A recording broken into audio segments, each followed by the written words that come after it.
Good day, children. The theme of the new lesson, Help the Planet 1, Help the Planet 2.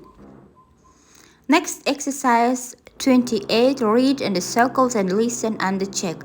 Яғни оқимыз және дұрыс нұсқасын белгілейміз. Біздің қарамен жазылған сөздерде екі сөз берілген, солардың сөйлемнің мағынасына қарай дұрысын белгілейміз. Мен жауабын сіздерге жазып қойдым.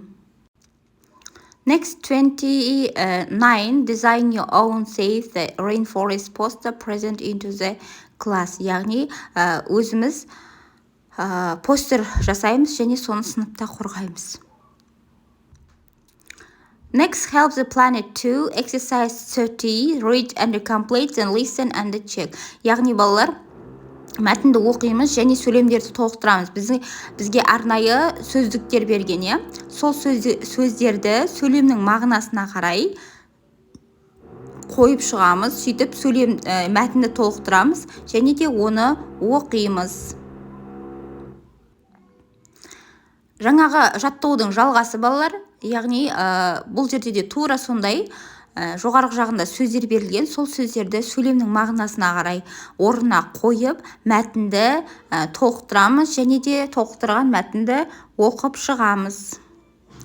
Сіздерге дұрыс нұсқасын астына көрсеттім, сол дұрыс нұсқаны қойып оқып көріңіздер.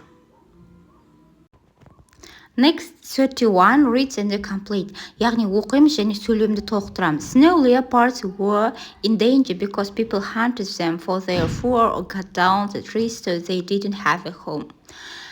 Stonehenge is in danger because there are many roads and cars around it and the air pollution from traffic damages these mysterious giant stones.